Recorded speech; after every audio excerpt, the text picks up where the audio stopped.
Okay. What is going on then? Went live.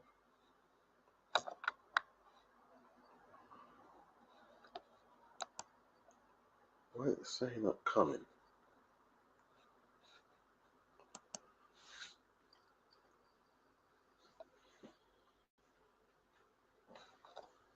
Technical difficulties is through. Ah.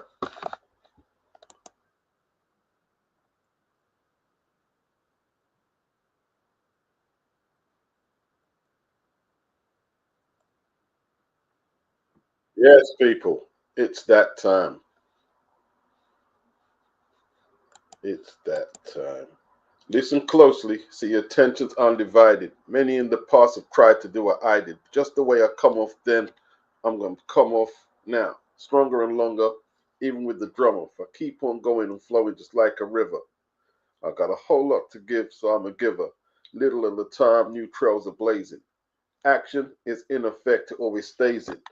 Just like a shot from a cannon, I am the man in, charging up and planning. A jam strong enough that I can lift your soul. I'm the originator, and my rhymes are made of gold. Once you hear the capital A, rapping to stay with you for a while, it won't go away. Let's go. Huh. Yeah, your man, Jaime. Your man, Jaime. You know what I mean?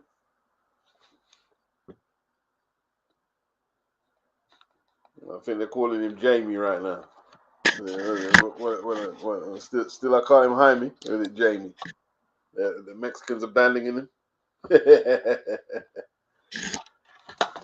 Yeah.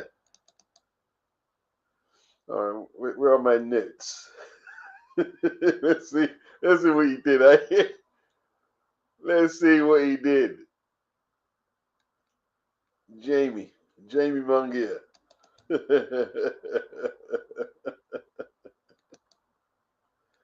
So good. I tell you what, though, right?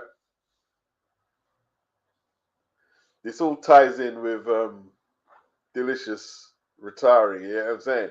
Because if you're gonna get into something as serious as boxing, you got to turn the switch on. And the switch means you don't necessarily have to take peds to succeed, but the switch means you do whatever you feel is necessary to win. Whatever you feel is necessary to win, you will do it. And for some boxers, it's peds, isn't it? I did have some notes somewhere. I don't know why I don't know. I'm sure it was in there somewhere. Was it in the temp folder? No, it's not in the temp. Well, metabolites, testosterone, basically, is what they're talking about. You know what I mean?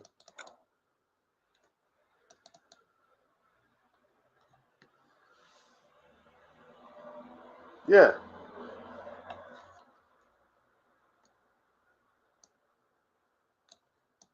What's his name? What was his last opponent's name? Sarase, yeah? He was quite gracious. He said he was shocked by the news. He knew he couldn't beat me on a level playing field, is what he said. And he said he'd trust the result will be overturned immediately. Then he came back later and said he's going to wait for more details.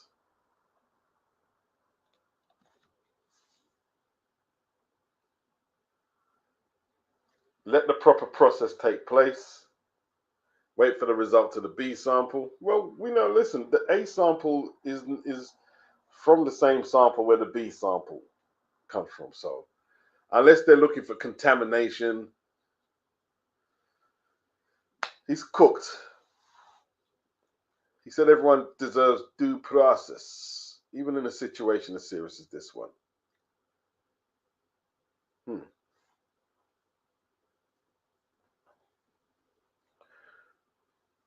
So after all that, like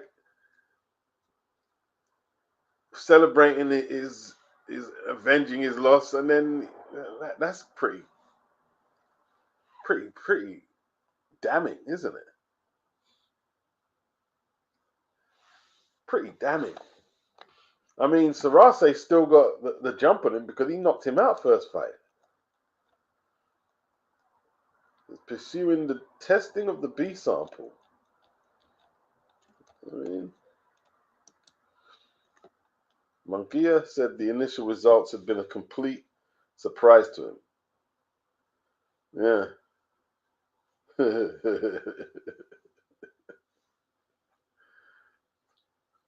Now sitting in the precinct hallway. I claim I'm innocent, but that's what they all say. Okay, so this is the first time he's got popped.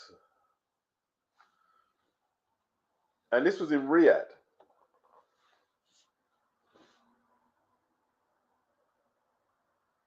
The pair fought on the undercard of Canelo and Skull a few weeks ago.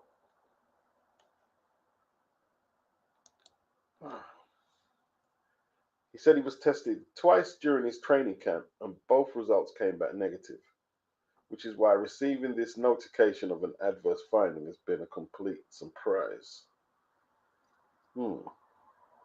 Several experts have explained that there are multiple ways contamination can occur. You see that they're going to go, of course, they're going to go for contamination. That's the only thing they can go for. It's contamination. And I am willing to undergo any retroactive, current, or future testing to demonstrate that I have always been a clean athlete. I will not make any further comments on this matter until the process is concluded with the results of the B sample. Whew. Well, so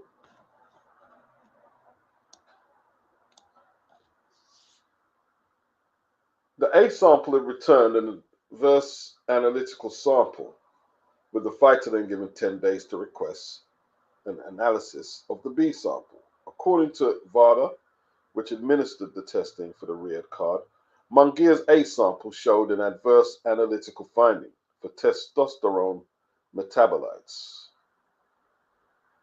So Margaret Goodman said the organization could make no further comment due to confidentiality. And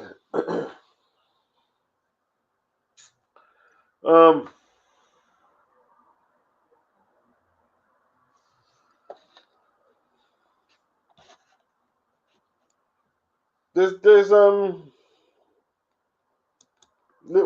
little to say on it, really. I don't even know why I started the stream. What can we say? Like, this is happening a lot. A lot of people want to put Eddie Reynoso and his gym and his methods under scrutiny. There's been a few of them for Eddie Reynoso. There's been a few. Obviously, Canelo. Was Oscar Valdez with Eddie Reynoso?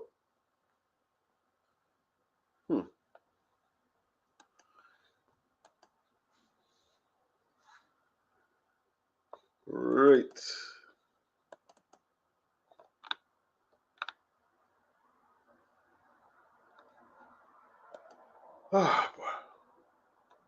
I'm going to read the comments. That's what I'm going to do. See what you guys have got to say about it.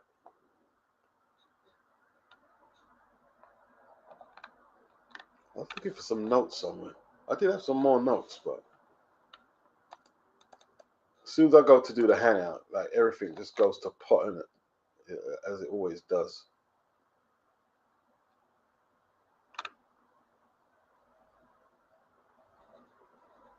I can't find them. Let's go to the comment section. Who's in the building? Hulk Smash. Oh, long time no see. Big up, Beats, the best in the business. Anthony Mackin. Yo, what's up? What's up? Yeah, man, just chilling. Just chilling. Thought we'd do this little This little link up. Mark Leacock, what's up? Bruce Gass, big up. Yeah, you failed the drugs test. Well, obviously, would it be artificial testosterone he would have used then? Or I don't know how none of that works. I mean, hey, listen, I'm not afraid to admit it, man. I'm getting on. I'm on the closer side to 60. I was thinking of getting some like testosterone flipping, um, whatever it is. Yeah, I mean, seriously.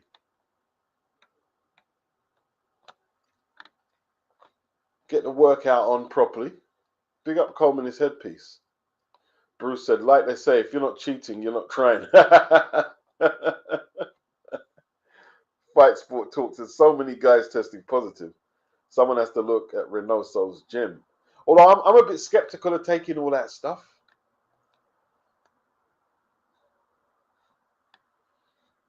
But as you get older, your energy levels dip, man. They do dip. They do dip.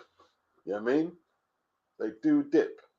You're thinking, boy, you know what I mean? Yeah, I'm not feeling my usual. But I'd have to do some more study into all that. I'm not just going to take anything and next thing you make things worse. Bruce says, we all know it's going to be a no contest and a rematch. Guzzy says, big up Beats, big up Guzzy. Anthony says, so much goes in these developing countries. No wonder some boxers travel to Brazil. Indeed. And a very, like selective what they say to the media. You know what I mean? Yeah. I wonder why.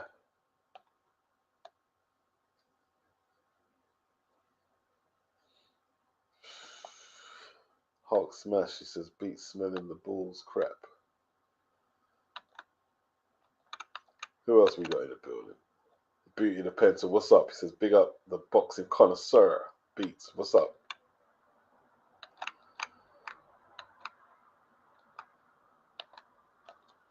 Wow. Margaret Goodman is tight with Victor Conte. Yes, indeed she is, Bruce, yes.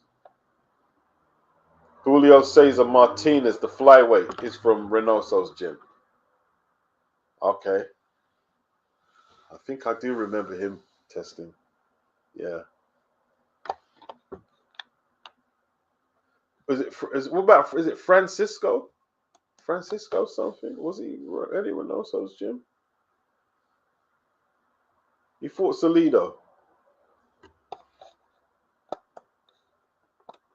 No, he might not have done. Let me not put it all on substantiated claims. So what? What's the verdict then? Is Eddie Reynoso dodgy in a lot of you guys' opinion? We're only going to do an hour or so.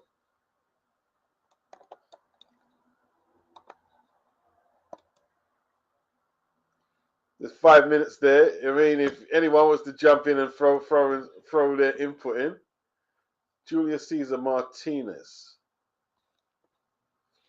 All right, let me put that in the search engine.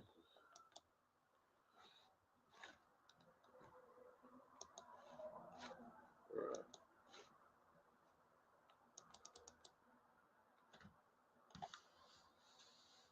They say if you're not cheating, you're not trying. Hey, B, thanks for having me on.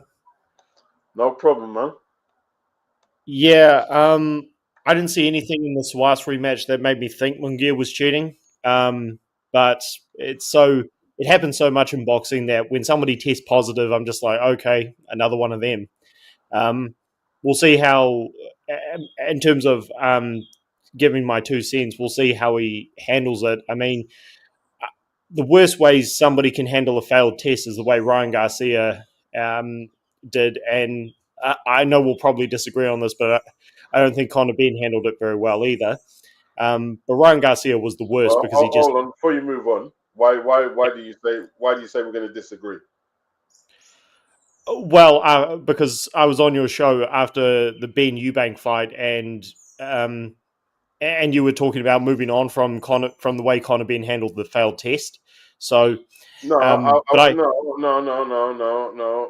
I said we want to talk about a great fight right now, and yeah, okay, right, and it doesn't mean that Conor didn't handle himself impeccably, because he didn't handle himself impeccably. He didn't. okay, okay. My bad then. Sorry about that. Um, so it was not just because Ben failed multiple tests and Garcia failed for Osterine. It was the way they handled it that made it look more suspicious. Munguia, he's trying to take the Dillian White route right now and just say, "Look, I didn't do it. I'm innocent." And then I don't know what they're going to prove, but he's tested positive for elevated testosterone from an exogenous source, which, for those who don't know, it's an external source. So that sounds like, I mean, that's got to be injected testosterone, which I don't know how you prove your innocence there. Yeah. So what about Beterbiev? He had elevated levels of testosterone. So what you see, what he naturally produced that, you're saying, yeah? With Beterbiev, my understanding is that it was proven that it was elevated because they tested him after a workout or something. Because they, I mean, I remember looking into that, and I think they didn't prove that. I don't think it was even they even accused him of injecting testosterone. They just said that the levels were higher than normal, and that had happened after a workout or something. But uh, I, I don't know. Is there something? I'm not sure if there's something I missed there. But that investigation didn't go anywhere, so I just assumed that it was a non-issue. Mm. Well, I mean, it depends, innit? It depends how people want to look on it. I mean, like, if they don't like a certain athlete, then it's a non-issue. But if they like the athlete, then there's more to it, isn't it? Yeah, I mean one of the big problems. Everybody's biased in it. Fight sport. Everyone's biased in it. Oh, for sure. There's people who still to this day. I mean, I have these arguments on other shows. People still want to act like there was no suspicion around Floyd Mayweather's IV before the Pacquiao fight. Now, I'm not saying Mayweather was guilty, but an IV, I mean, he never cut weight to make welterweight, so that was suspicious. But I use that to say that USADA is not very reliable. I think VADA is a lot more reliable as a testing agency, and people still they still act like USADA is good because Floyd used them. But VADA's the one that keeps catching these guys. I mean, VADA caught Canelo. Now they've caught Munguia. They caught Shannon Briggs before, and I mean his testosterone was through the roof. Um, and I guess one of the They also changed the violation charge to exonerate Canelo Vada. yes, and that's Yeah. I mean one of the, as I said in the comments before I came on your show, the biggest story here, aside from Munguia testing positive, is Eddie Reynoso's gym, because all his guys keep failing. Garcia failed, Canelo failed, Julio Cesar Martinez failed, Garcia Oscar was Valdez. training. Whoa! Garcia was with Derek James when he fell. True, true. I'm just saying that's a guy who had been through the Reynoso gym, but Oscar Valdez failed for phentermine, and these guys, I mean, somebody has to look into Reynoso's gym. But the thing about Canelo, because a lot of people and a lot of these guys, they have me on their shows a lot, but they keep acting like Canelo was exonerated, like nothing happened. It's like that's not necessarily true. They changed the amount. They just automatically assume that he was innocent because it's Canelo. He brings in tons of money for the sport, and then they changed the uh, the allowable amounts of clenbuterol, and that doesn't prove he's innocent. But I mean, he failed two tests and he didn't even get a slap on the wrist. So it was just, I mean, that Who was was that? just a case of Canelo. money. No, Canelo done was suspended. Well, he was suspended for 6 months, but 6 months really isn't much when you're a multi-million-dollar athlete. Yeah, but he was suspended. So Yeah, he, he they was suspended him definitely for six. he was definitely charged and penalized, but like he was later exonerated by VADA. Like, listen, they're all dodgy. VADA is no cleaner than USADA. Yeah, VADA's definitely With not. Victor Conte and best friends with Margaret Goodman. VADA, seriously. Yeah, that is something I wanted to ask you, Beats, because I'm trying to get Margaret Goodman on my show. Um, does Victor Conte actually have a did Victor Conte actually start VADA? Because I thought at first he was just brought in as a consultant and an expert, but I'm hearing a lot of people say that he actually started VADA with Dr. Goodman. I don't know about that. I don't know, crew. Yeah, VADA's definitely not perfect, but it's just VADA actually has a record of catching athletes, and yeah, the Canelo one was they made it easy for him to exonerate himself. But one of the other problems, which is why I don't want to be too negative here, but I don't think this situation is going to get fixed, is because you have different commissions. They they cannot agree on what should be banned. Like Billy Joe Saunders failed for oxylifrine, but in the UK you could take that right up until fight week, whereas in America, which is where he was going to fight Andrade, you can't take oxylifrine at all. Like it's completely banned. But it was a performance enhancing drug, but the different commissions had different rules, so it's such a mess. It's like, No, it's not. I mean, you Man. can't. He cheated. No, he cheated. Listen, the British Boxing Board of Control inserted themselves into that situation, but that was the Massachusetts commission or whatever. It was under them to handle all test results and everything. The British Boxing Board of Control had no business getting involved in that because UCAD weren't doing the testing. He was a dirty athlete. But obviously, listen, there was an agenda from the UK to vilify Billy, to vindicate Billy, as I should say. There was. They were saying he Yeah, was a clean athlete. How can you be saying he's a clean athlete and you're not? You're not even like the British Boxing Board are not commissioning that card. They should have stayed out of it. yeah, 100%. They're So biased. They're all biased, bro. Like VADA are not. Listen, VADA, they catch more people because they have more money to go after and do more testing. That's why they're catching more people. But it doesn't mean like there's not corruption. There's obvious corruption there. There's obvious corruption. Yeah, yeah, definitely. And when I said there was a mess around Billy Joe Saunders, a mess in the sense that he got away with it. Like, yeah, he lost his title, but he wasn't like he still doesn't get treated like an actual drug cheat, even though he was. But again, the reason why he was able to fail a test, I mean, he was in conversations to fight for a title after that. The reason why he was able to do that is because, again, it's a mess. And these commissions, I mean, so much more needs to happen. It's not just having more testing. It's they need to have a universal agreement on what's banned, what should be banned, and and what is allowed in competition and out of competition. Then they have regular testing. Then the punishment suits the crime. But there's just boxing is so far away from that. Like it's not gonna. I don't think it is going to get fixed. I say that every time somebody fails a test because again, it's just a complete mess. Like the only way Billy Joe Saunders can get back into fight shape is by taking peds. There's no other way. 100%. Yeah. And didn't Because Kid Galahad? Yeah. If anyone believes at Billy Joe Saunders' age now that he's just going to be running up the hills in wherever he is every day and eating flipping lettuce for lunch and breakfast, no, he's not going. He's not doing that, bro. He's not doing that. No, not at all. I mean, let's not forget, but Tyson Fury failed a drug test back in the day, and that was never really solved. But I mean, there was so much effiness around that he was able to try and basically get his way out of it. He did though. No. He admitted that he took it. He took liability. He took liability. Do you know what his charges? What his final charges? Do you know what it is?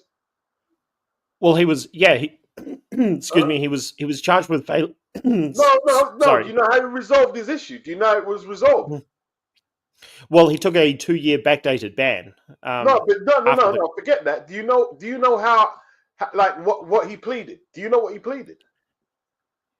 Yeah, he took a plea deal, basically pleading no contest or something like. No. He took liability. Him and Huey, that he Yep. had the nandrolone in his system, and that's how he got back that backdated ban. He took he took liability for it. So he's admitting, yes, I had nandrolone in my system. He's admitting it. He admitted it. So he Yeah. pled guilty. And that's another case that, like, people like Rick Glazer and other journalists, oh, well, I'm not sure if he did because this source says he didn't. Come on, man. Stop it. I tell you what, right? Whether it's, a race, tribal thing, for if you're a black fan for a black fighter or a white or Mexican, people are just biased, isn't it? They're just biased. Oh, for sure. I mean, I don't want to get into the race thing, but yeah, no. Fury. Well, they didn't they lie? Didn't they claim that it was that the so-called tainted wild boar was fed to them by some farmer, and then the farmer came out years later and said, "Oh, I actually didn't. They blackmailed me to give them that story, but actually, no, I didn't give them any tainted boar."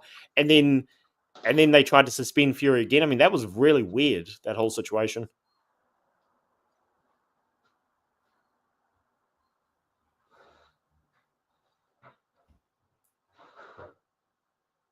That's just on the Tyson Fury one. And yeah, Amir Khan failed a drug test, but that was at the end of his career. So he got like a 2-year ban or a 4-year ban. Either way, he was retired. So it didn't matter.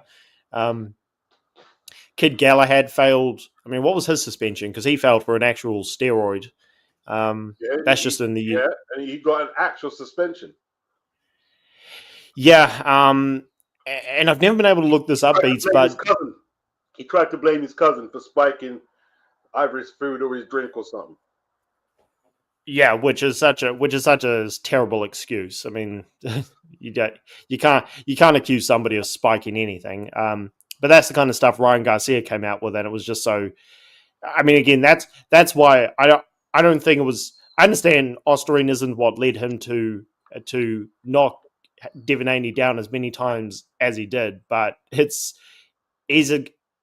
he was probably on a lot more than just Osterine, I think, just because of the way he acted. So you're basically saying that Osterine didn't assist his performance, yeah? I don't think Osterine is the reason he knocked Devin Haney down. Just when you look at what Osterine does, but What does it do? What does it do? Osterine mostly helps you cut weight. Like yeah. I was right. So yeah. So if it helps you cut weight, then you're able to focus more on your boxing, isn't it? Like all the margins are very important of what advantage you can get. So if you can cut weight without putting the stress on your body that it would take without taking the Osterine, how do you work out that it didn't help him beat up Devin? Well, I'm just saying I don't think it. I mean, Devon's performance. Anyone who takes diuretics, you're saying doesn't have an advantage. That's not why they beat up their opponents. So no, that's not what I.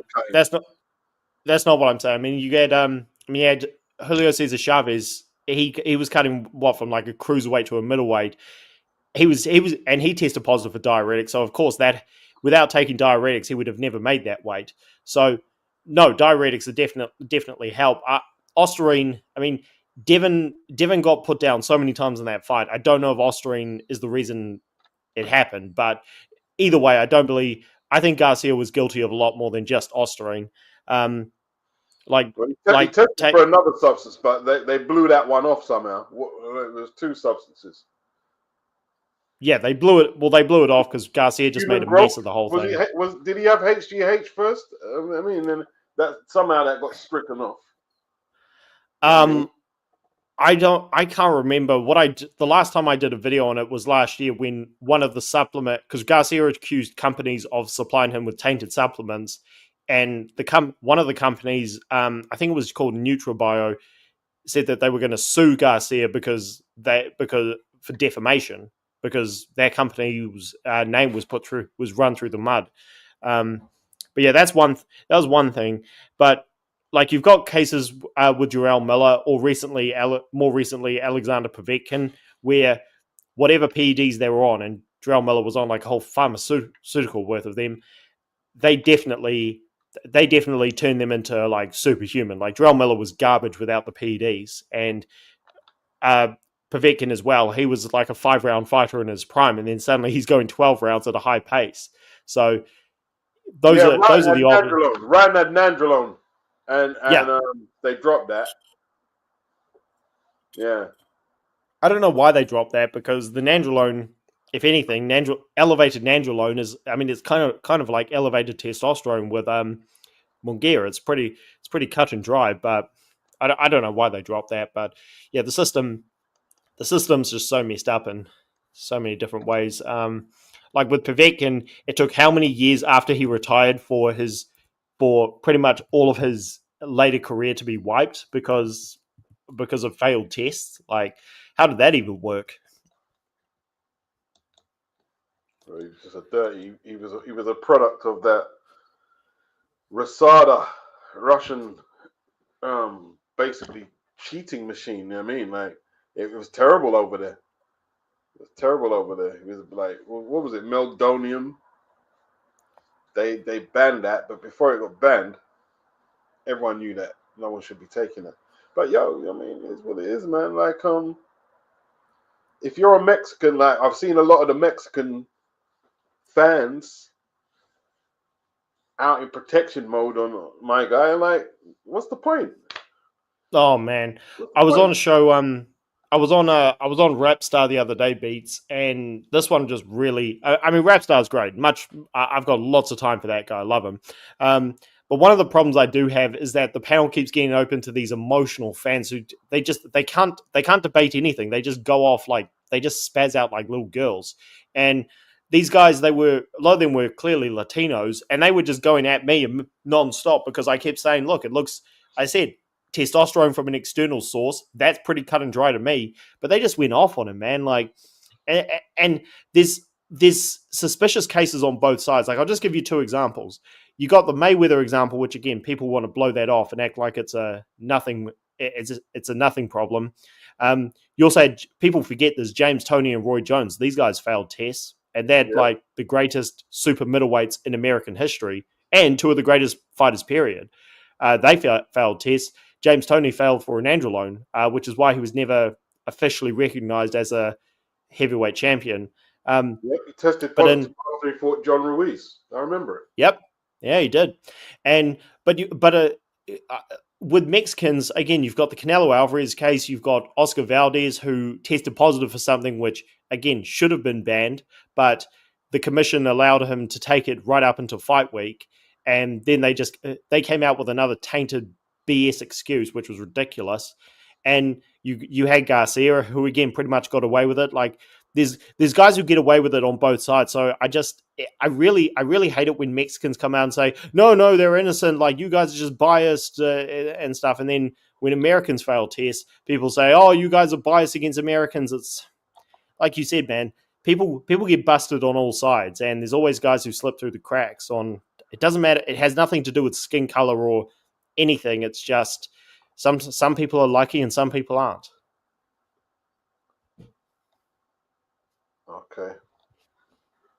So Floyd Mayweather's uncle aim at Jaime Munguia.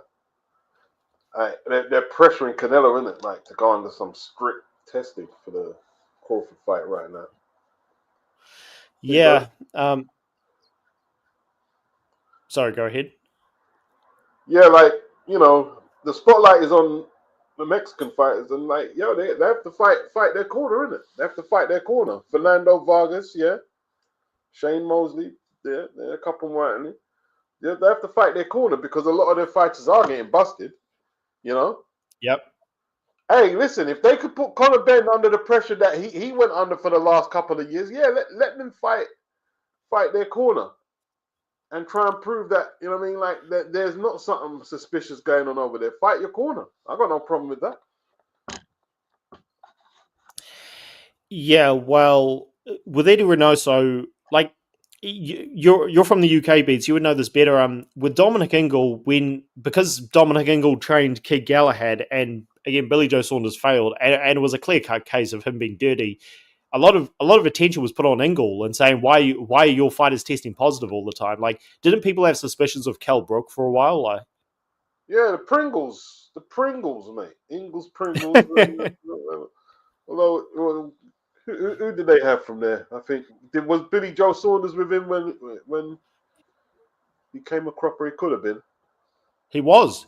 No, that's why a lot of attention was put on Dominic Ingle, because Saunders went from being a fat, pretty much obese guy to being to having a six pack all of a sudden, Kid and Galahad. Who was the other one?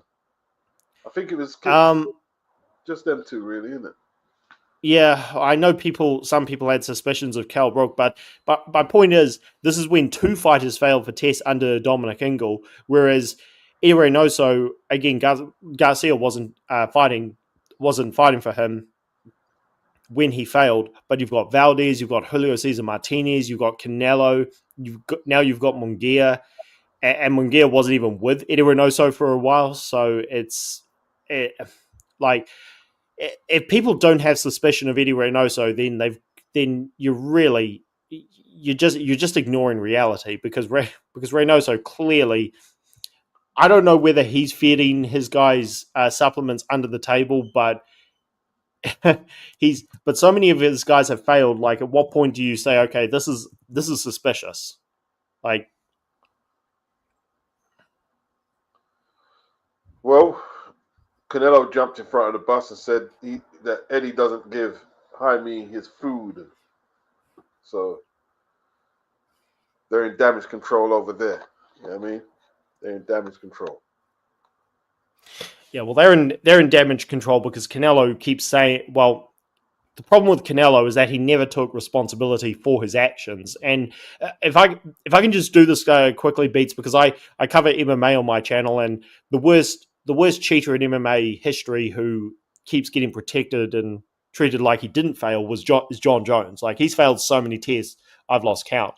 And USADA did the exact same thing that VADA did with Canelo, where they changed the allowable amounts of, well, he tested positive for oh God, I forget the name of the supplement. Taurinabols, excuse me. They changed the amounts of allowable Taurinabol metabolites, the same way VADA changed the allowable amounts of clenbuterol for Canelo, and their excuse was, well, with John Jones, is that I mean, they came up with a retarded excuse, which is just unbelievable. Like, they really do think we're stupid. But VADA, they just said, well, there is tainted beef in Mexico with the clenbuterol, yet no, not many other fighters were testing positive for it. So these these testing agencies, I, they don't do this for any other fighter. Like, they don't change allowable amounts for any other fighter, so it doesn't make sense for them to do it for Canelo. I just don't know. It's one of the big problems in the sport, which is, again, probably why this will never get fixed.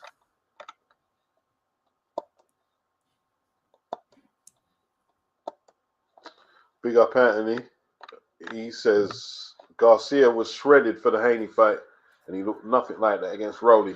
And Bruce said Osterine burns fat without burning muscle. I mean, that's a serious substance. Burns fat without burning muscle. That's a serious substance. Yep. Yeah, definitely. And what Anthony said here, no universal agreement, 100% true, because there's no, I mean, Teddy Atlas keeps going on about this. There's no oversight board in boxing. So there's no universal agreement. Reynoso got his own super soldier program, says Broman. Toro, what's up? He said, if that Ryan's sympathy, Ryan is a lying, cheating bigot. Big up, Beats. Big up, Toro. Yeah. Thanks for having me on, Beats. We'll catch you later, and all the best. Cheers. All right, Cheers. bro. Peace. So, man, Heads is boring, man. You know what I mean?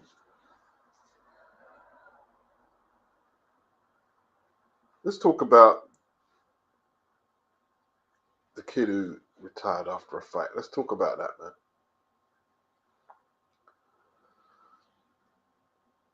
Delicious. I think that's his government name, you know. I think a lot of people think he gave that, or is it, or am I wrong? Is that his government name? I think it's his government name. You know what I mean? Surely it was his mum's name. Then.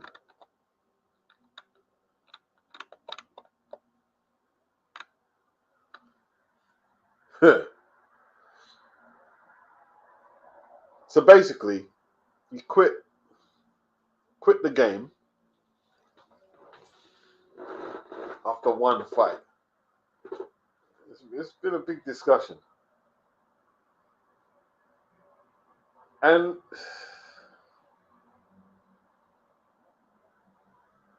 like, you see boxing, yeah? Boxing is a great sport. But what's the truth? Yeah? If you go back to the UK, maybe around the First World War,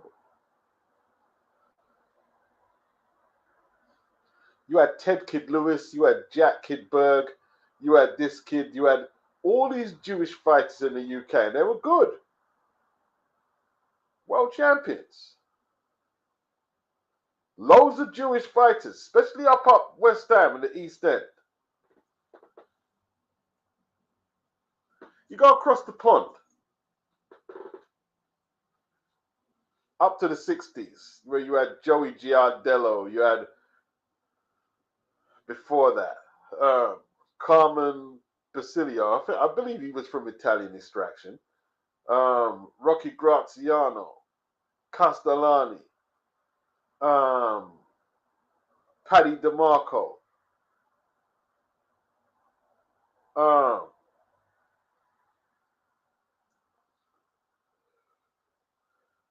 who's the heavyweight champion, man?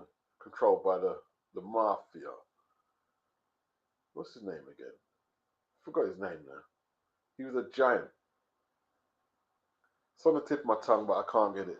He fought Jack Sharkey, Primo Carnero. You had all these Italian fighters, right? So where did all these Jewish fighters go? And where did all these great Italian fighters go? Where did they go? The Jews went into accountancy. I mean, they went into accountancy, university and college, and got out of boxing. And the Italians went on to further education and into business and out the boxing ring. Jake LaMotta. Yeah. They got out.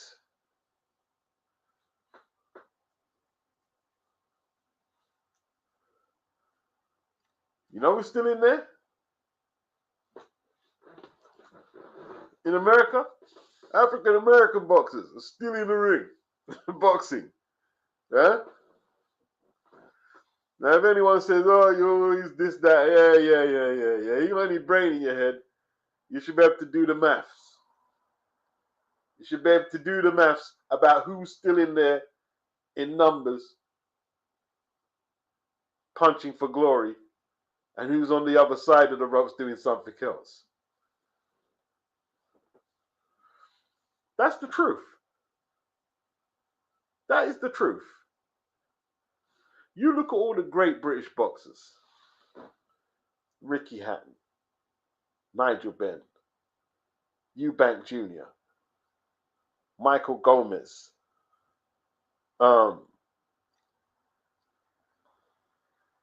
there's a few more, but that's just 5 off the top. All of their flipping sons are boxing. But you look at all the great promoters, Britain, Frank Warren, Barry Eddie Hearn, the Sowlands. None of their children are boxing. I think Mick Hennessy's kids are boxing. Mick Hennessy's kids are boxing. Because Barry had, Eddie's probably got some kind of degrees or qualifications in accountancy or business. And Frank Warren's son, is it Francis? He looks like a boffin. You know what I mean? He's obviously educated. Yeah. Why is that? Is that just coincidence? Is it just like, is any of Bob Arum's sons boxing?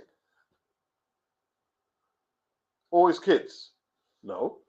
You know who boxed? Muhammad Ali's daughter. Joe Frazier's daughter. Thomas Hearns' son. He boxed.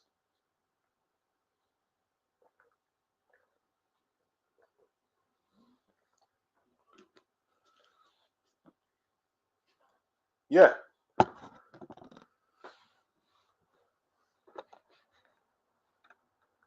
Working class kids go in a ring.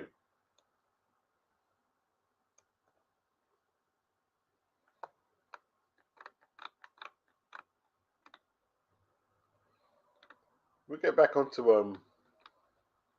when I get some replies on that topic, we'll talk about it a little more. But I find it interesting, you know what I mean? Like everyone's saying Frank Warren's gonna be mad at Delicious. Man, forget Frank. This kid don't want to get his brains punched out. For what? Max Bear's son was Jeffro Bodine. Did he box?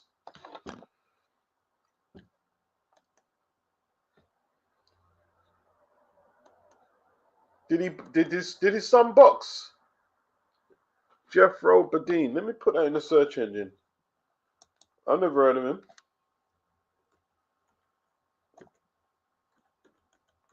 Jeffro Bodine. All right. Well, they're saying here he's a former actor and film producer. Oh, the Beverly Hillbillies. Oh, he's an actor. Okay. All right. You see, but because obviously Max was pushing him away from the ring. You know what I mean? Max was Jewish. Max had the Star of David on his shorts. He was Jewish. Boxing was an ends to a means. A lot of the Jewish people, I'm not sure, like I'm not great on geography. When they came to the East End, right, it was like under persecution. So the boxing ring was one of the only options they had. This is what I was saying the other day.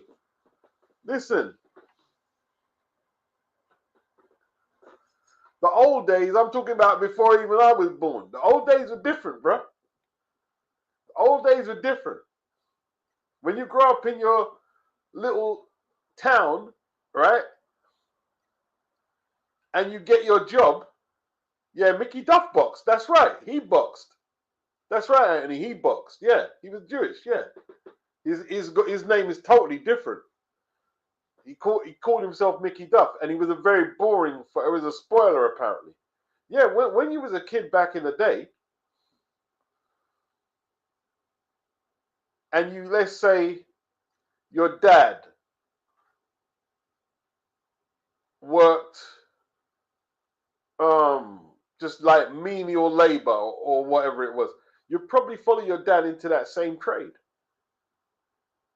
And more than likely, that'll be your job until the day, you know what I mean, it's time for you to hang them up. You know what I mean? Yeah. Yeah. And that's just how that was. But the Jews, they obviously, they mean, like, they didn't want their kids to like, be in the boxing rings a generation after they finished. Nah. Yeah. They built up their own communities, wherever it is. They built up their own communities. And they have structure. Yeah? If you're one of them demographics who've been in the boxing ring since flipping Peter Jackson and before, and they're still in there now in big numbers, it's a telltale story on the success of your group. And if anyone is offended by that, I couldn't care less. I really couldn't care less. That's your business.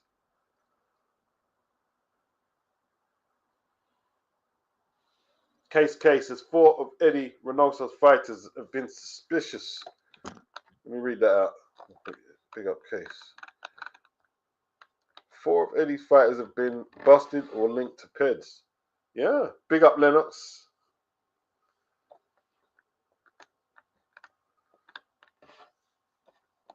Bruce says Sugar Ray Robinson's son couldn't box, so he did roller derby. Hey, Sugar Ray Robinson hated boxing. I played it in the transcript.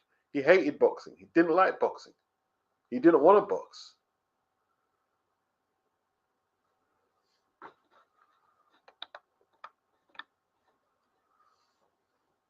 Anthony says, black people, whether in the so-called diaspora or wherever we are, have not graduated from the playing field. We still like to be in front of the cameras, the same in the music business. It's the same thing. It's the same thing. And you know what the sad thing is? Is we buy into the hype that we're really, oh, look at us, we're the great athletes, we're the great rappers. Yeah, and like the executives at the record label are gassing you up. Yeah, you're all that, bro. You're all that. When, like, let's keep it real. The worst industries to be in now, and like it's coming out all the time, is the music industries. Is the music industries. And it's not just an entertainment just in general. And it's not just like black artists. Like, it's foul. Like, the amount of Me Too stories coming out, it's just foul. It's just foul. The industry is foul. Yeah. A lot of people would rather just gas up the athletes and the actors. Yeah, you're great, you're brilliant. And they just sit in the back and you never see their face and they just collect the money. Yeah, just collect the money. Yeah. Royalties, publishing, all that good stuff, songwriting, credits, and yeah, 360 income.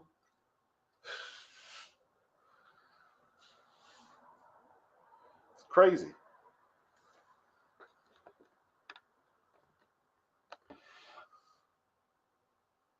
Bruce Gass, the only successful father-son I can think of was Joe and Marvis. Well, Marvis was a contender. Marvis was a good fighter. I mean, I remember when he beat Joe Bugner. I remember who did he fight? Funzo Banjo. Was that in the UK? Did he fight Funzo Banjo in the UK? And then he got destroyed by Mike Tyson. I remember when who is it? Quick Tillis. Quick Tillis put the hands on Marvis. You know? He put the hands on Marvis, and they robbed Tillis with that standing 8 count. They gave Marvis that standing 8 when the fight should either have been stopped or they should have let Tillis finish the job off. And Marvis came back and outpointed him. Yeah, Marvis was decent.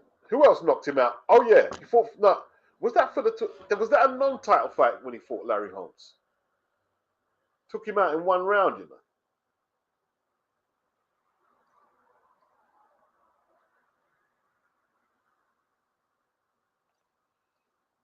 Took him out in 1 round. Ryan M. Beats. When you understand why the boxing ropes are red, white, and blue, why the ring structure and dimensions is taken directly out of the Egyptian Book of the Dead, then you'll know why copper folk box. I haven't seen that thing. The ring structure.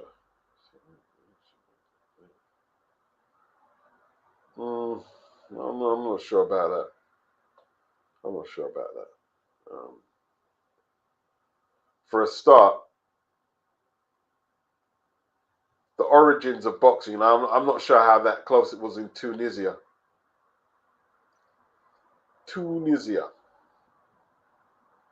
Maybe about, I haven't got the info here, so I don't want to quote, but yeah, Tunisia, I believe. But you could be right. You could be right. I'm not sure. I'm not sure if that's why black people and well, our skin color is not copper. Yeah, skin color is not copper.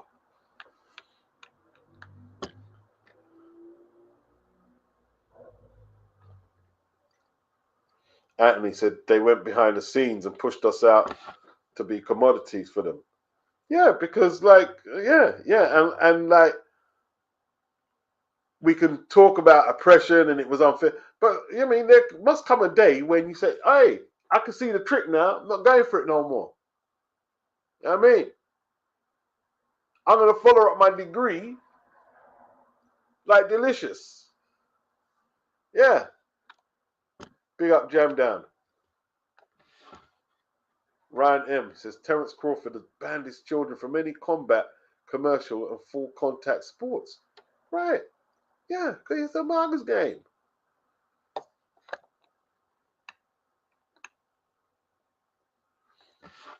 Yeah. Tyson and Larry Holmes destroyed him 1 round apiece. Tyson incinerated him, man. That was scary, man. That was scary, bro. That was one of the worst brutalities in a boxing ring ever. Mike Tyson versus Marvis Frazier. That left uppercut is sewn into my head, bro.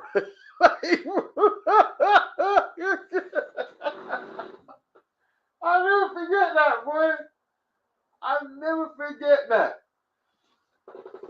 My days.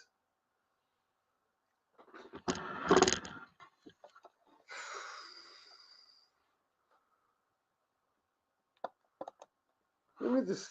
How much fights did he have after that? Because, like, flipping hell.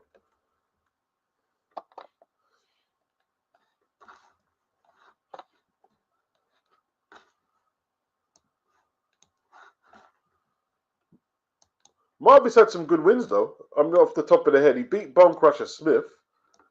I think James Broad. Joe Bugner. I remember he beat Joe Bugner. And, like, Henry Cooper was so happy in the studio that Frazier beat him. But yeah, he had 3 more fights and 3 more wins after the Tyson fight. Then retired. Wow. He was just a very small heavyweight, though, wasn't he? He was 6 foot, not that small, 6 foot, 76 inch reach. He'd have been a cruiserweight today. He would have easily have been a cruiser. Not much hassle. You know what I mean?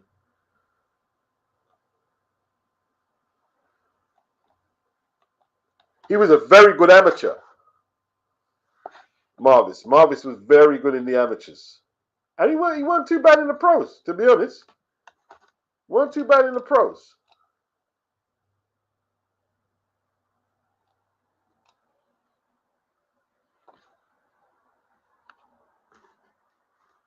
And he said, true, we buy into the hype. Let's keep it real. They can push out one white athlete, entertainer, and trump that hype overnight and call themselves the GOAT. We've seen it many times. Wow. Coppin, some of the Conte documentary I've seen over the years with him explaining how to get around the drug testers is very interesting. Yeah, he knows all the tricks. Yeah, yeah. And some of my fighters I support are on that snack shit, and I don't like it. I'll be honest with you, I don't like it. You know, take snack. Really?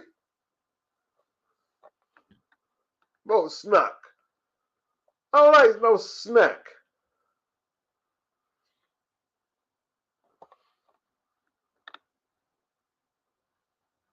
Sylvester, I'm so disappointed in Munguia. I hope there was a mistake somehow. Yeah, the mistake is getting caught.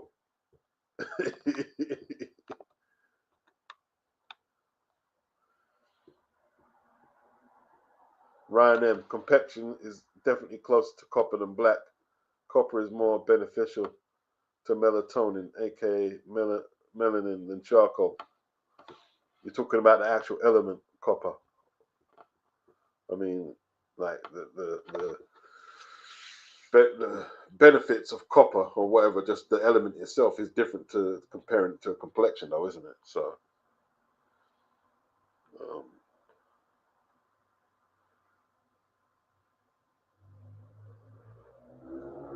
but then again, you probably might know a little more on that than I do, in all truth, right? Bruce Gass. Bugner has the distinction of being beat by both the father and the son. That's crazy, isn't it? Yeah, like Joe fought. He fought Frazier in Earl's Court. It's a good fight, you know. Joe gives Joe a good fight, bro. It weren't a bad fight. It weren't a bad fight, right? Frazier decked him late on, and yeah, he fought Marvis. Did our Bugner. It was in America. I remember watching it.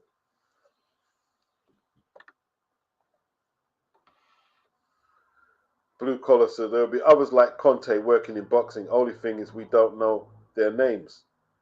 Well, there was Alex Ariza. Remember Alex Ariza? And Freddie Roach used to say, like, he'd be in the gym giving Manny these drinks and he didn't know what was in them. You know what I mean? And he was suspect. I've got an interview with him. Carlton Palmer, those damn eggs again. Lennox says, Beach, remember when I said that whole Canelo camp was dirty? Yeah. I've been saying it for more than 8 years now. You can go back and watch Canelo's early fights. Yeah. Hey, the heat's on them. The heat is on them. Compare Canelo's early fights and his gas tank in those fights to his fights during the clenbuterol era. Big up Lennox. Also, compare his fights at his peak to when he started doing championship fights with Matt's room and getting properly tested. The difference is night and day.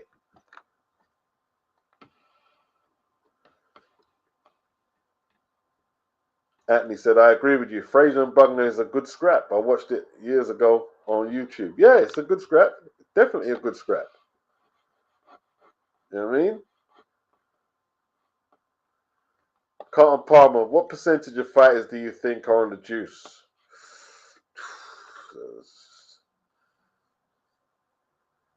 Boy, I don't know. Enough that it's a problem. I'll tell you that much. Enough that it's a problem. A big problem.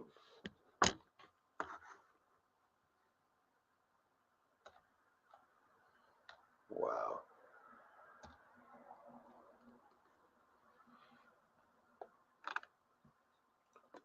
Big up Tone with the super chat. Much appreciated. Big yourself up. It's John J. Who have I got? Wardley. Wardley versus Hooney. I've got Wardley. But I'm expecting stiff resistance from Hooney. Yeah, I am. I'm expecting resistance.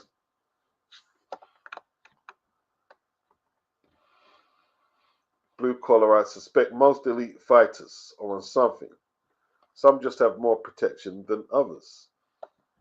Well, what's his name? Cepeda.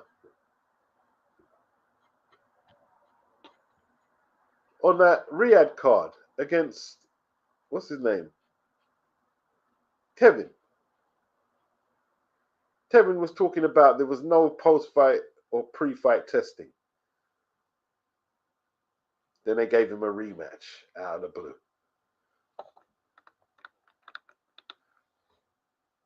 Hmm.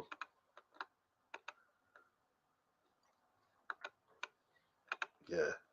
It's yeah. I don't know. I don't want to start on Mexican fighters though, but I don't want to start on Mexican fighters because we've had a lot out of here. I mean, we had a few. I mean, Conor had his issues. Fury, Billy Joe, Dillian. What about Dennis? Dennis McCann. Amir Khan got 4 years for the Kill fight. Um, yeah, it's a problem. It's definitely anyone says it's not a problem, they're lying. It's a problem.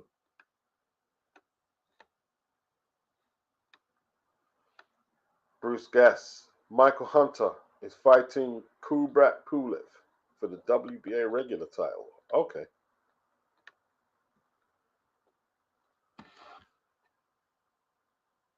Ryan M. Knowing what I understand regarding genetics and melanin, I'd take steroids too if I was competing with melanated fighters. Mm. What's that? Best no use. It ain't no. Mm. Mm. Don't know. I don't know about that. I mean, like, anyone's capable of taking them. Like, you know what I mean? So, I don't know about that.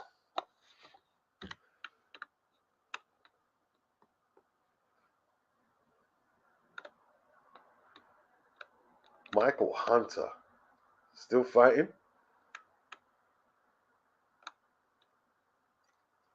Jam down. I think boxing fans would be shocked by the lack of drug testing if it was all exposed. Oh, oh yeah, oh yeah. If it was all exposed, yeah, it would be shocking. It would be absolutely shocking. And some of the names that would get busted, their reputations would be ruined forever if half the stories came out that are out there. Yeah, yeah, I'm telling you that now. That's that is 100% true.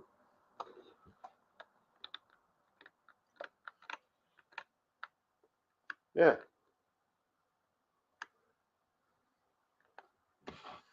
Lennox said, since he no longer works in boxing, I can say this. I think that a lot of the fighters in America or who train in America are on something because those are the camps where I never saw drug tests. Wow. Lennox goes, I have shot in footage in America for 4 weeks and not once did a fighter get a random drug test. Hey, listen, man. There were boxers on the boxer card. Dave Allen. Dave Allen said he didn't get tested once by UCAD in the whole of the build-up for the Fraser Clark fight. Not once. And there was a similar story from Liam Smith in the rematch with Eubank.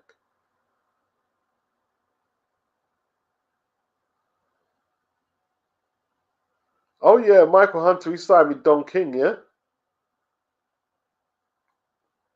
Man, Michael, when he ducked that Pulev fight, man, just went downhill, didn't it, Mike? Let's keep it real. Let's keep it real, Mike. It went downhill. Should lifetime bans be implemented, Sylvester? Who's gonna box? If okay, let's say all the fighters are getting exposed. Who's gonna box? Half of them would be gone.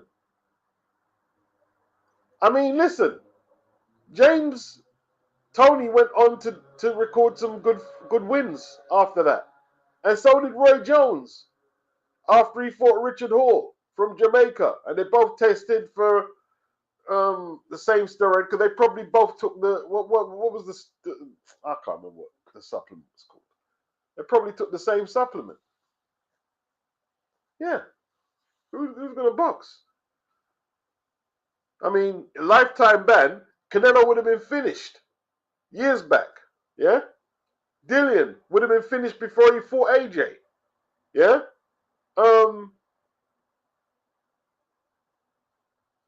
See, people still go, yeah, it should be a lifetime ban. There'd be no boxers left. You'd have to go in the ring. I'd have to go in the ring. Yeah.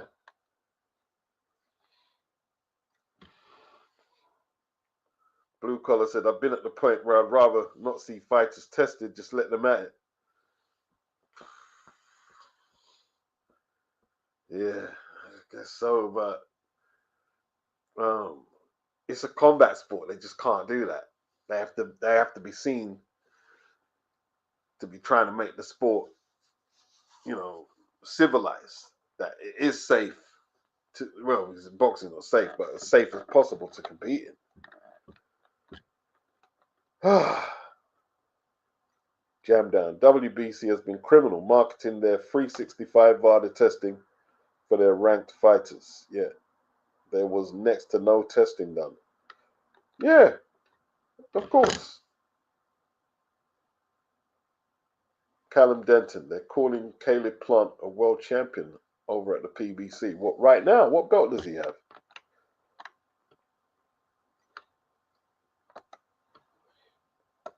I like the way he stepped to Eddie Setback the other day, though. Eddie the Snake.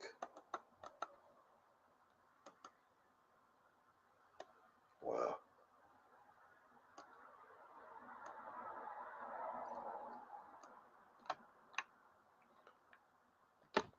Can the boxers actually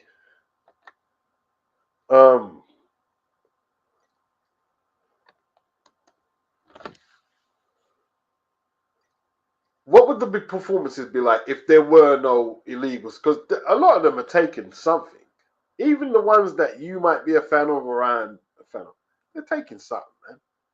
You know what I mean? Whether it's exemptions or whatever.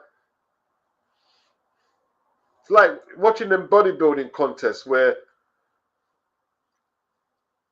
they're all clean, allegedly. It's not as good. It's not as impressive, is it? Of course it ain't.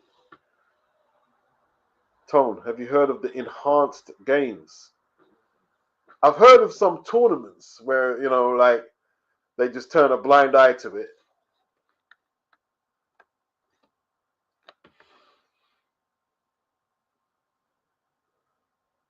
Blue collar, they should seriously consider what is and isn't a banned substance.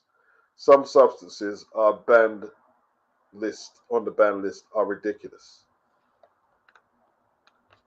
Yeah, well, that Liam Cameron got 4 years for taking cocaine. I'm not an expert of how. Right, obviously, like you see Scarface in the film, when he was loaded, he was taking like gunshots like nothing. Still a fireback shot. Like, well, no, it's a film, though, isn't it? It's a film. It's a film, obviously.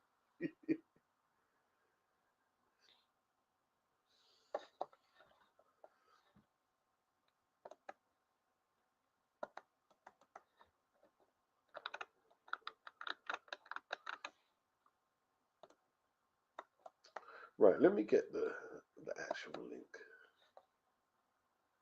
YouTube, man. But I can't stay on too long because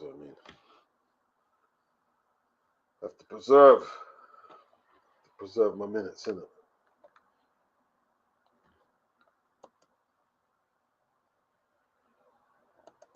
One second.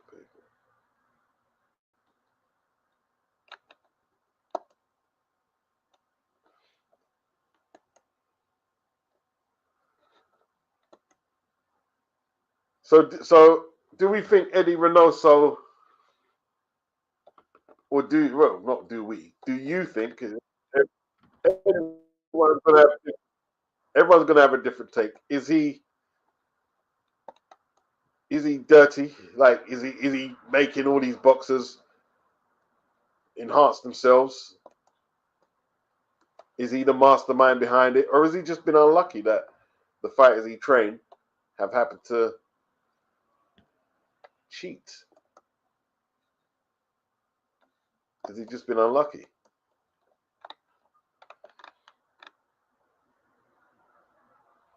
Carlton says, if you let fighters take what they want, then it will be about who has the best drugs rather than who is the best fighter. Well, it might be about that now.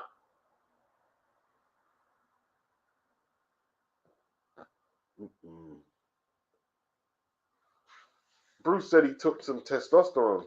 He took a shot. Man, you're gonna have to link me up to where the best place to get it is,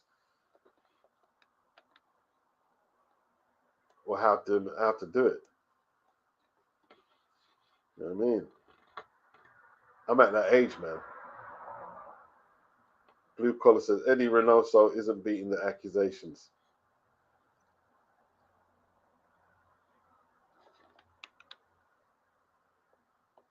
John J. Eddie been cooking up eggs for his fighters for a long time now. Eddie, you talking about Eddie Hearn? Eggy, I cook up egg.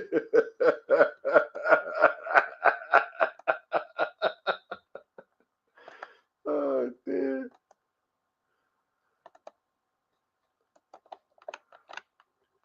Would you still watch boxing if you knew that people were just blatantly cheating though? Or would it spoil it for you? I don't know. I don't know. What do you do with it? If you knew, big up, jam down, bless up, General, bless up for the super chat. I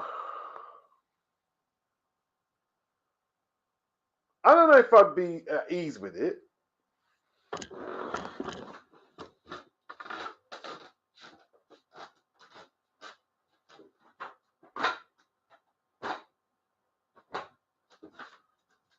There has to be some testing. I get, but what's the point though? If like, what is the point? If as much boxers are juicing as we think are juicing, what is the point?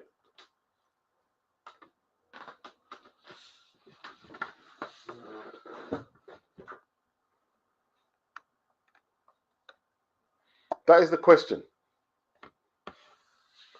Kevin, as a professional athlete, you are responsible for what you put in your body. Blue Collar says the cartel's testing new strains on Reynoso fighters. That's what it seems like. It's dodgy up there. It's dodgy. Epic visual. Salute to you, Beats. Big up. Tone said boxing is too dangerous a sport to allow this. It's just too dangerous.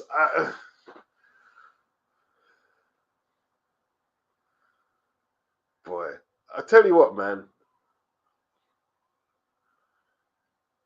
That delicious guy done the right thing, man. Done the right thing. Because if he'd stayed pro, you know what would happen to him? Somebody would try and introduce him to PEDs. I reckon most of the top fighters are being introduced to it by someone. And it's either they say, no, I'm not going to do it, or they go for it.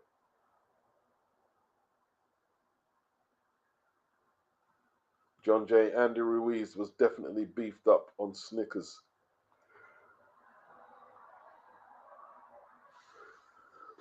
Done the right thing.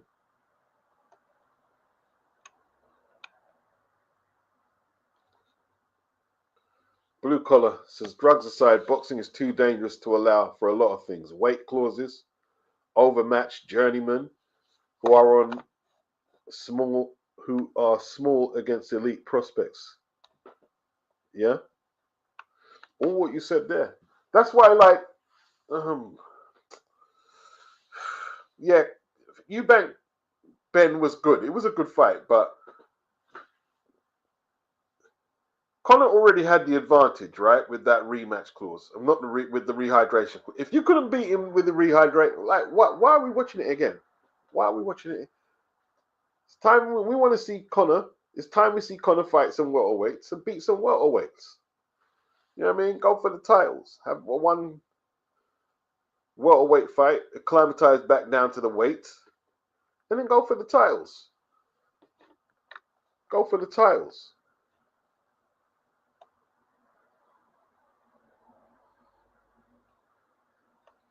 The wildest excuse we've heard when a fighter gets caught. There's been a few wild ones, isn't it? What did the girl? What did the girl say? The girl who got popped. She said, "What was it?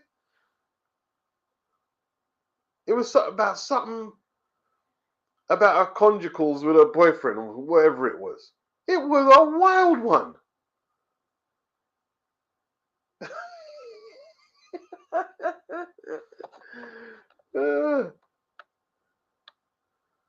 Wow. That was crazy what she said. Can't remember who she was or what she said. Doc, I prefer testing. But it's like a lot of people say the horse has left the barn. Miles away and trying to fight the weather. Big up Anthony for the super chat. He says, some of the most iconic performances in pro sports are no doubt drug assisted. Do you know how much muscle power is required for a man to run 100 meters in 9.8 seconds when his record is 9.58? When the record, yeah. I mean, the women's record as well. Look, you know how long that stood, and like you know who broke that, Anthony, right? And she was accused or suspicious of a lot of stuff. You know what I mean? Flo Joe. She was, yeah. Like, athletics. Like, see, the thing is, yeah.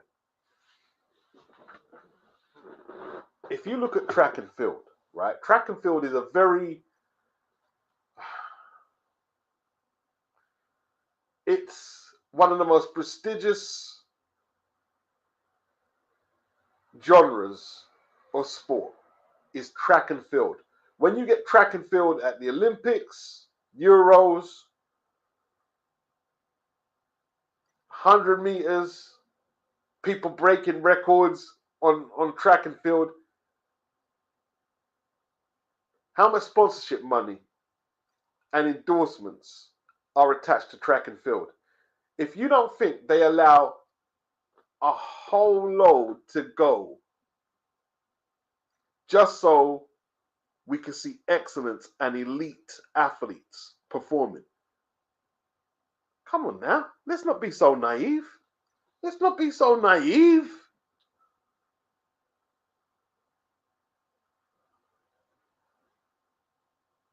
It's a lot of money at stake. Think they're going to pop everyone? No way. Not everybody's getting popped. No way. There might be a few scapegoats here and there. I don't know how they decide who they're going to throw under the bus for who's not. Carlton Palmer says, Delicious was terrible. He did the right thing.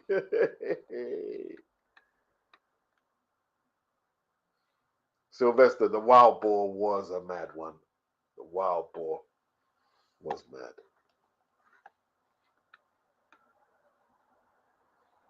John J., the padding of records is what really ruins boxing. Well, they always pad the prospect's record. I guess when, you know what I mean, you get past the prospect level and they're still padding your record.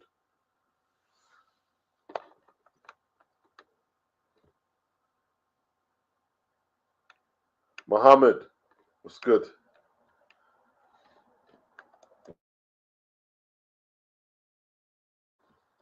Anthony said they are introduced by their coaches before anyone else. Boxing is a dangerous endeavor. Period.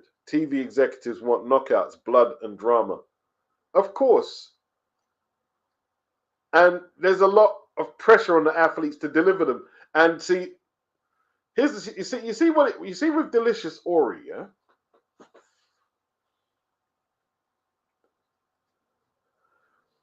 The difference between him and Moses Atoma is the switch. Because, like, what I think we take for granted, we think that a boxer just, you mean, being aggressive is a given. No, it's not. You've got to turn on the switch. So for someone like Delicious, yeah, he's boxing his journeyman. Let's say he's a pro and this is his second fight. There's his journeyman. He's got 10 losses. He's not ripped. His hair's balding. He's probably on the wrong side of 35, pushing 40. So Delicious is outpointing him easy, yeah?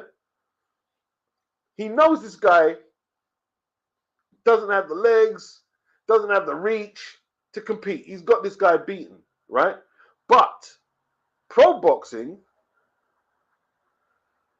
don't want you to play with your food, right? So you've got to, like, punch this guy out. But with Delicious is probably think, oh, I've got him beat, right? I'm not going to hurt him almost. But, like, see, someone like Moses is going to look at this journeyman and say, man, I'm going to put you in hospital. I don't care if your kids suffer or your wife or your family or your health suffers. Yeah? You chose to go in the ring, right? The only way they're going to put the extra noughts on my next check is if I make you into a highlight reel. And people like, see, we're talking about Joe Bugner, right? Early in Bugner's career in the 60s, he fought this black fighter. Is it Ulrich Regis? And Regis died after their fight. And it changed Joe Bugner. They said it took the killer instinct.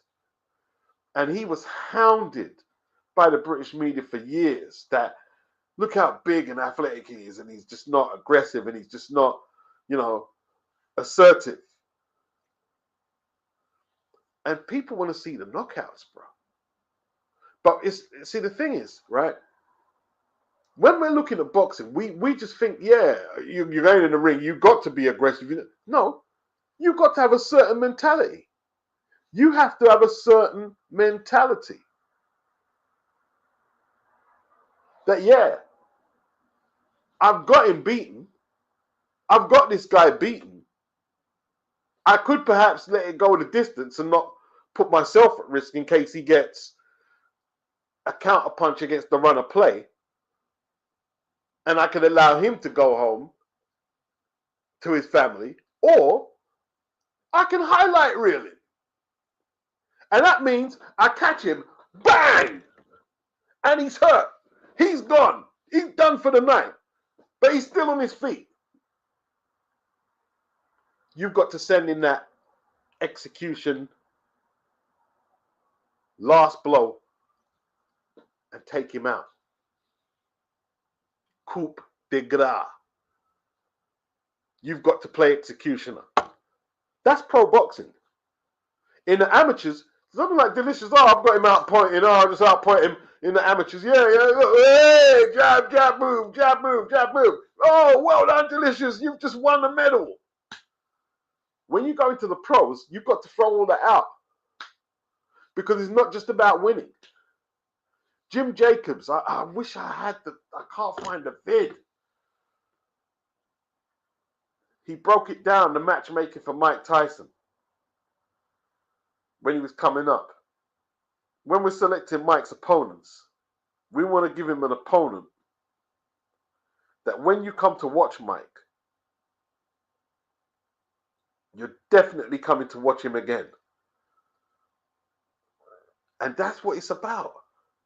And Delicious knew he couldn't summon up that mentality. He couldn't summon it up. And like I'm saying, we probably don't understand, like a lot of us, I'm talking about me, who don't train fighters, who don't go in the ring, that you have to develop a real mean streak in there. And like, it's not just given to, most of us don't have it. Like some of it, let's say in this chat, in this hangout here, some of you will be more naturally aggressive than others. And some of you might be talented boxers and you're thinking, well, I don't need to I don't need it on my conscience that I'm going to stop this man from going to tuck his kids into bed tonight. That's what you've got to consider. And I don't think that was for delicious. Because you've got to change, like, see, the thing is, yeah, when you go into the pros, you've got to give up something yourself. You've got to give something up. Because you've got to be a ruthless opportunist.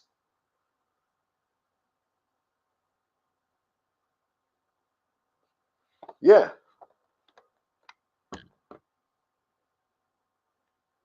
Yeah, that's it, Tone. Yeah, she was sucking the woodlands, yeah. And she claimed that was why she had certain levels of whatever it was.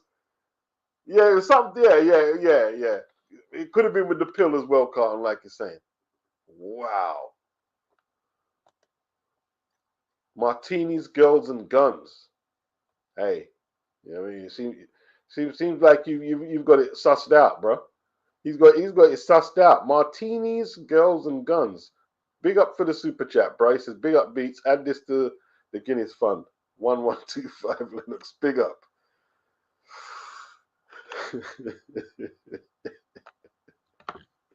Hey, Ovs.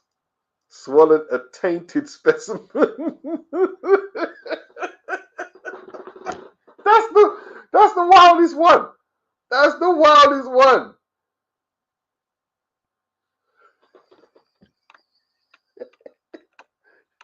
Only you can come up with that, man. Why have you come up hot? Guys in this shit. Shall blow wood, you know.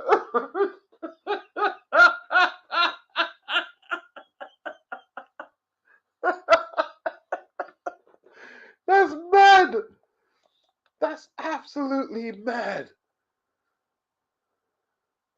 Blue Collar said, ironically, her name is Ginny Fuch, is the one who tested positive for swallowing. That's crazy. Mm-mm.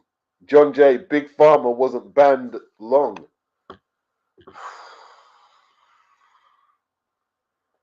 Wow.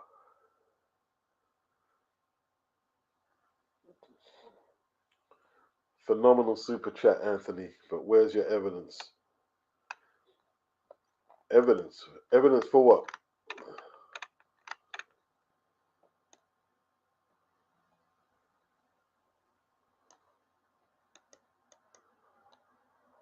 Well, all right. Okay, he hasn't got any live evidence.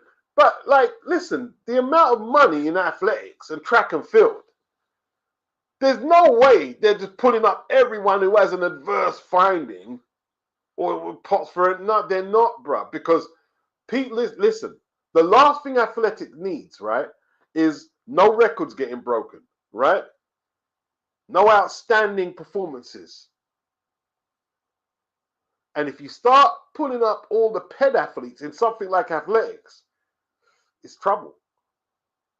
It's just like what I said with boxing. If you go to do lifetime bans, James Toney's career would have been finished after he fought John Ruiz. Roy's would have been finished after he fought Richard Hall.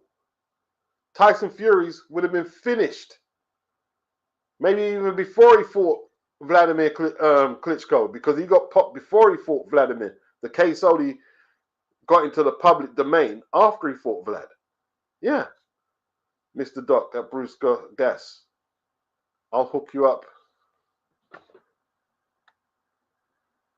on the details later this coming month.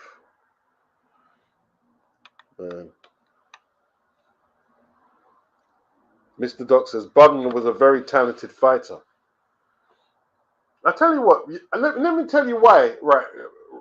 what I'm talking about, like why a lot of amateurs don't turn pro, because like I said,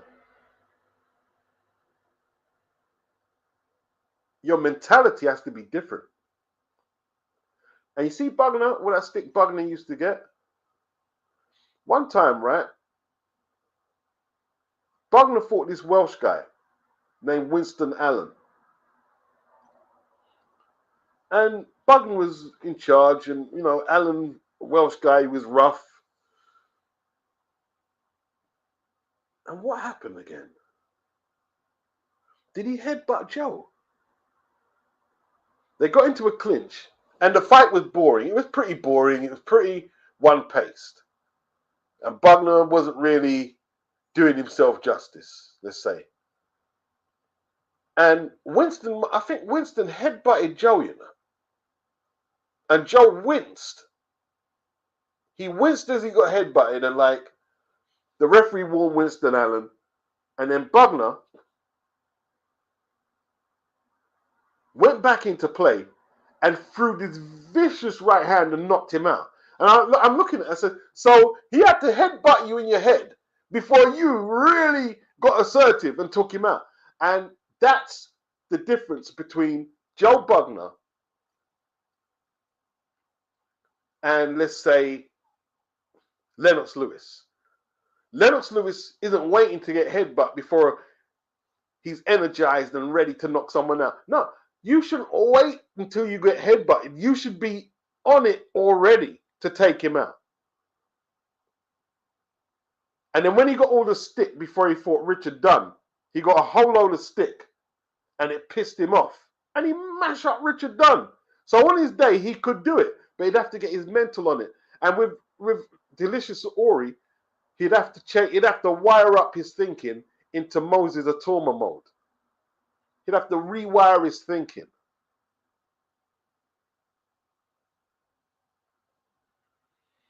And that's why a lot of people don't pursue the pro. Don't pursue the pro route.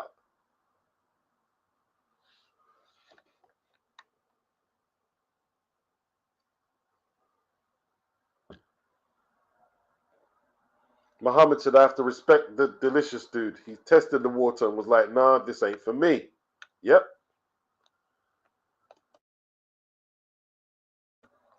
Mr. Doc on Bugner, fast hands, good chin, educated feet, etc. Bruce, he says, Bugner, 75, still cooking. You may be the last man standing. Good point. Good point. But I remember, it was a few years back actually, but he seems okay now. They were saying that like he was having bad rheumatism issues, and they were saying it was a result of his boxing career, but he might have undergone therapy. You know, I don't know how he's doing now. Wow.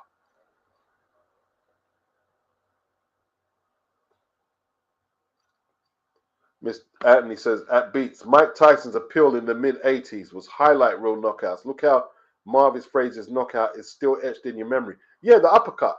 The left uppercut is etched in my memory, bro. Etched in my memory. You know what I mean? Etched in my memory, bro. Yeah. And Mike, see with Mike Tyson, yeah? I was speaking about Jim Jacobs, and like he was giving his theory on matchmaking. Mike was one of the first, not the first, right? But Jim Jacobs, let's say up until Mike fought Jesse Ferguson, was that on national TV? Was it on? It might not have been ESPN, but it was on American national TV. That was Mike's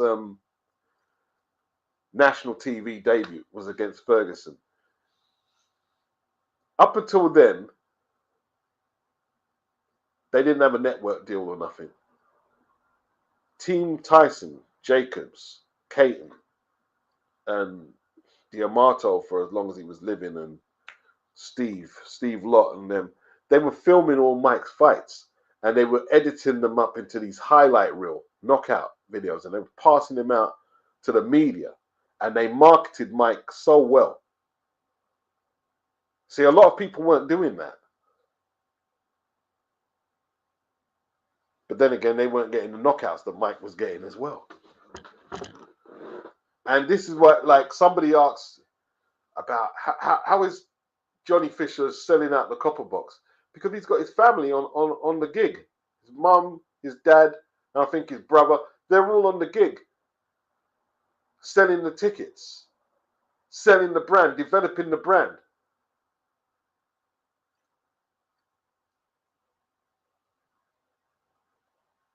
And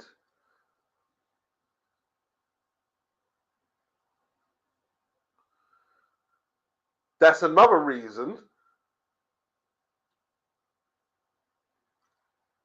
that a lot of athletes, let's just say black athletes, are still like struggling. Like, I shouldn't even say that though, because when you look at Frank Bruno, Nigel Benn, Eubank, we've got some of the biggest draws. I'm going to stop saying that. But the fact that we're still in the ring, you've got to like get your family on board and develop the business thing, like whether it's merchandising, your social media presence. You've got to take full advantage of what tools you have at hand and develop your brand. I mean, Johnny Fisher was saying just the other year, his family had nothing. They had nothing. And you're going to laugh, but Johnny Fisher is actually a success story. Johnny Fisher is actually a success story. 2 amateur fights and managed to build a brand, the Copper Bosch. I mean, his last 2 purses, I don't know how much he's got, but I bet he's got more money in the flipping bank than I have, just based on his last 2 purses.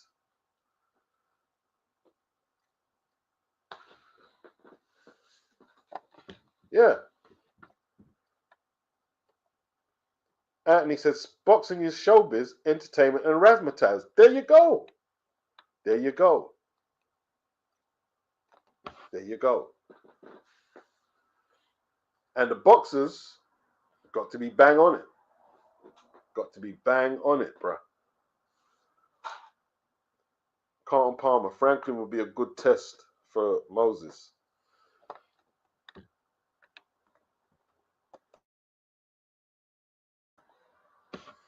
Anthony Mackin says the steroids make them aggressive too. And that's another reason why they're took. A lot of fighters do not have that aggression. That's why the hormones from certain foods and meats, or should, let me rephrase it, they're claiming they have certain meats why they have elevated hormone levels and stuff like that. Because I'm sure the HGH makes you very assertive. Testosterone. Yeah. Yeah, man. Wow. The temptation, all that money, it's not easy for them boxers just to turn a blind eye to it. It might be like, all right for us, yeah, you just go in there and, you know, eat well and train and wish for the best. There's a lot of temptation there.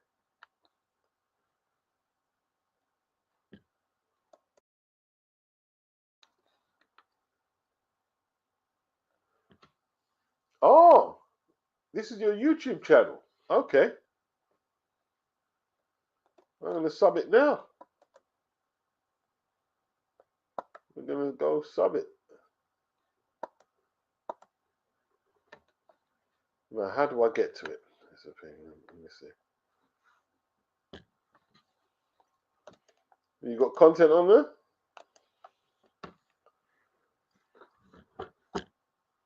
I like the title though, Martinis, Girls and Guns.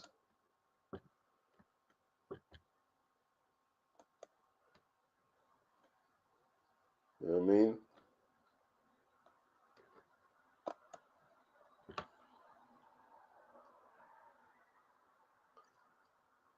Right, one sec. Playing silly buggers. I'm still on here?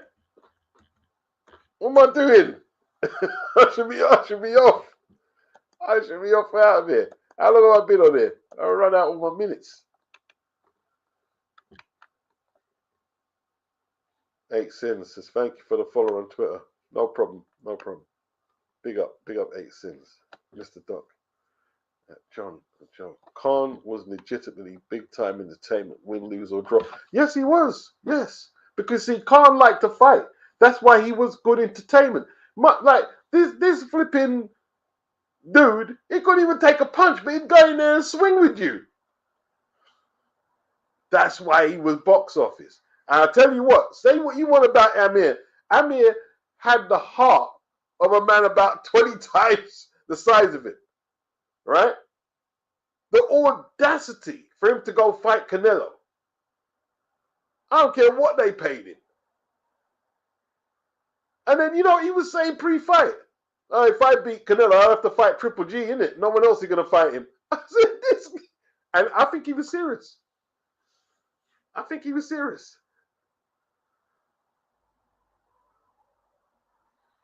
Yeah, he was good. Yeah, I mean, it was very good entertainment. Very good. You know what I used to love with Khan, right? Was when he was on ITV on the come up before the Prescott fight. I used to love watching Khan because he had good hand speed, he had a good style, good boxing, and he had some fights, man. Like remember when Willie Lemon decked him and he had to get off the canvas, man? Like yeah, man, and the Michael Gomez fight, yeah. Yeah, he was a good draw. He was a good draw.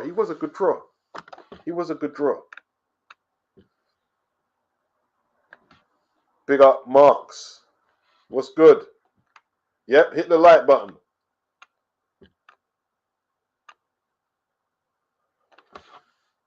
Muhammad, I believe this is a hate agenda against my Jamaican brother, Bolt.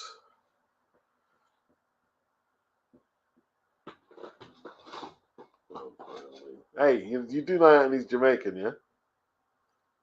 You know what I mean? Tone says, I remember Winston Allen. The man could start a fight with his own shadow. Yeah, Winston was one of them Welsh bad men, you know what I mean? Yeah, he was a bit, yeah. Because even into his old age, Winston was all hench and chop up, you know what I mean? Yeah. Winston, you wouldn't like to have a scrap with Winston on the cobbles. You know what I mean? He was a hard man. If he was boxing today, he'd probably be a cruiserweight. Yeah, he was a bit of a nut job. Yeah. Yeah, he headbutted Joe, bro. Joe didn't, yeah.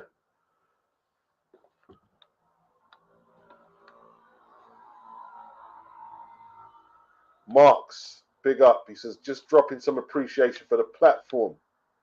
Have a drink on me. No problem. Much appreciated it. Big up Anthony Mackin for the super chat. He said, in Tim Montgomery said that he ran 9.92 clean, weighing 149 pounds.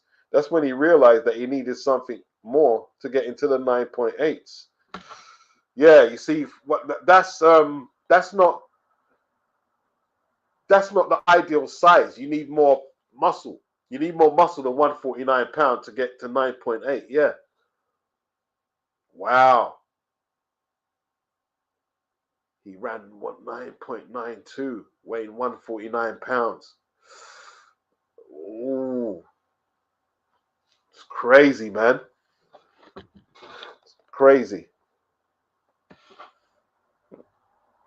Okay, that's in the Netflix documentary. Wow.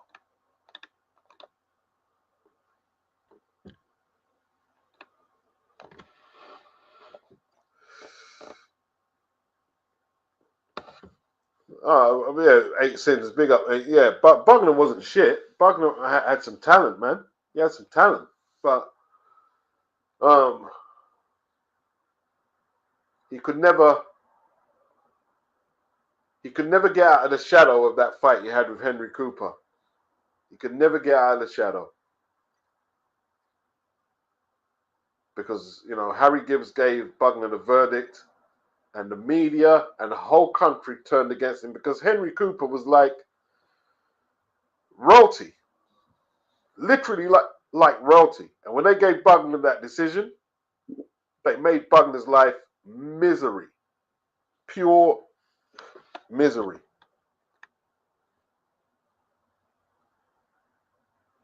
Mr. Doc, Tyson versus Tillis on ABC is the first time I saw Mike live. Before that, like you say, it was highlights of him knocking dudes out. Yeah. Mike was fighting 2-3 times a month. I think the first time I saw Mike on a delayed recording was Mitch Green over here. Was the Mitch Green fight. Yeah.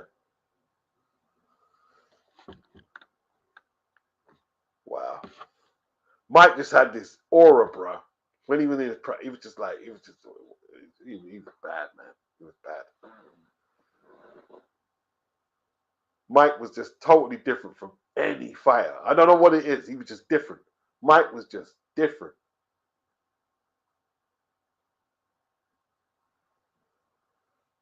Guzzy says, true. Fisher said the family had nothing 5 years ago. Yeah, they had nothing. They had nothing. It's like Johnny Fisher is a success story. It's a success story.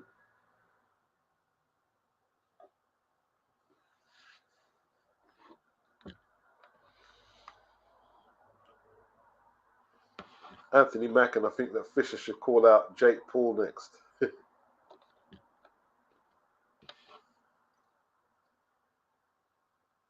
John J. Johnny used to knock on doors all night trying to sell tickets. He grafted hard. It's hard work. It is hard work. A lot of these kids who can sell tickets, it's making yourself accessible to that demographic who are going to become your fans. You have to put in a little graft.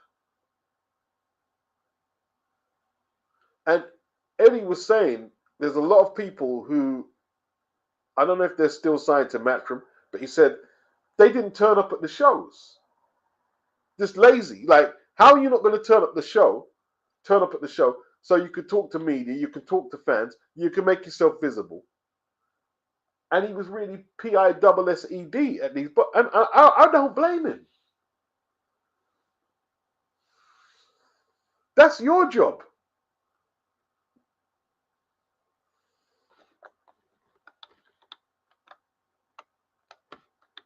And bosh, but yes, it's cheesy, it's corny, yes.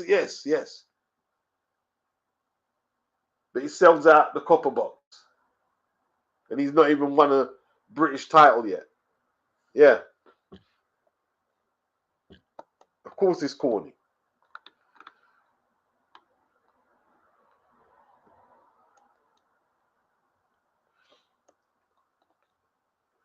Tone said on his day, Khan was an excellent boxer.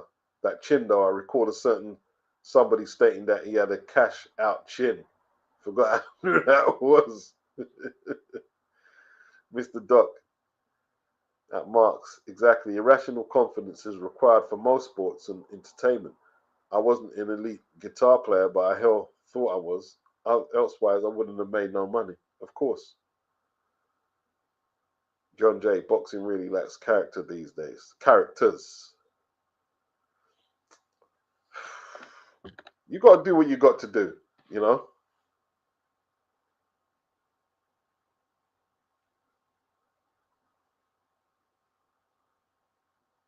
John J. It's mad that in 3 Golovkin-Canelo fights, neither man was knocked down. Yeah, it was a stalemate on the chins. Who's got the better chin now? I don't know. They both got good chins, innit? They both had very good chins.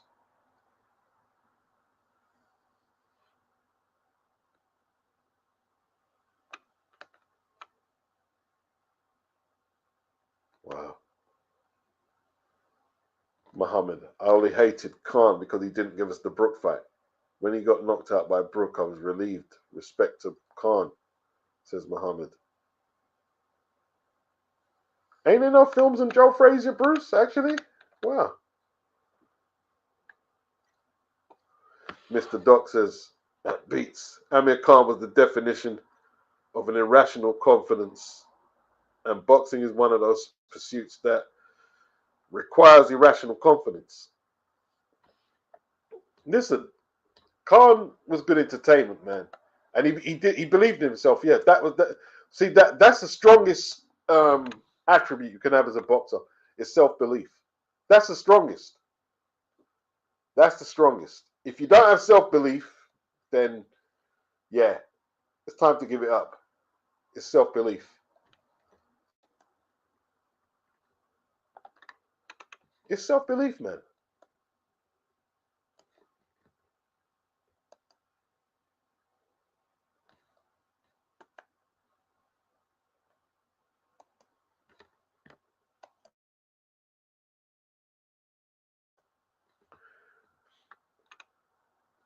Yeah, man.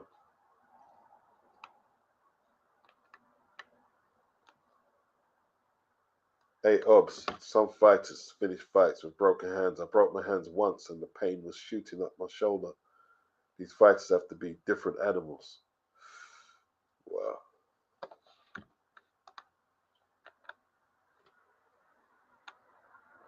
You must have to take some serious, like paracetamol. You broke your hand.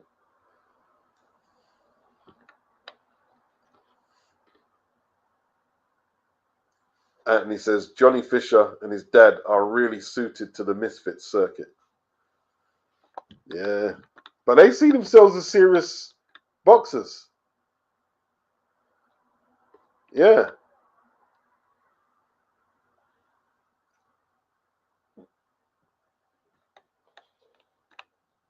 Yeah, big up, Bruce.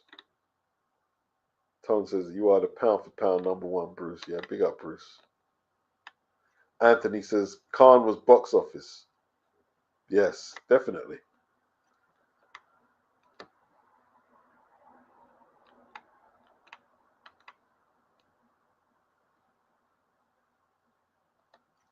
If you have any requests for ring rank top stats, beat, please fire away.